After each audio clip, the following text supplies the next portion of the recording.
The Bible Treasury. A monthly magazine of papers on scriptural subjects.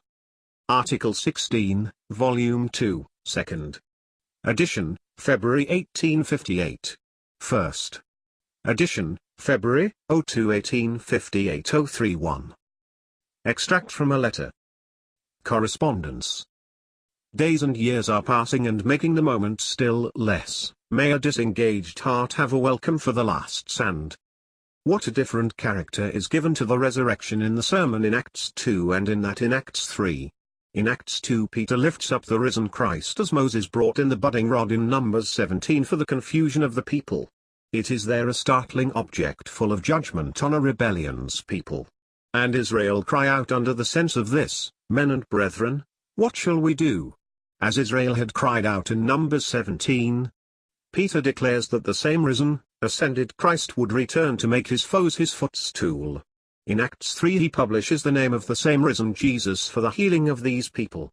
That name is set for salvation, not for judgment.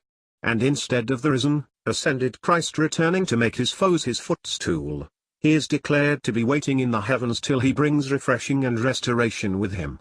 And under this preaching the people do not cry out, but many of them which heard the word believed, and the number of the men was about 5,000, for Peter had declared that Jesus was preached for blessing. See Acts 3 verse 26, Acts 4 verse 4.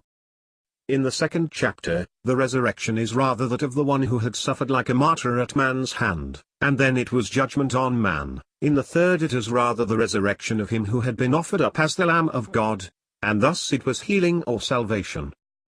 But what a truth it is to carry abroad, to bear onward into the midst of the human family, to use it like the pillar that was all darkness and judgment to Egypt, and light and deliverance to Israel. For indeed, no more surely was that pillar like darkness and light, than this resurrection is judgment, Acts 10 verse 42, Acts 17 verse 31, and salvation, Acts 10 verse 43, Acts 13 verses 37 to 39, and thus it is the great thing for the evangelist to use,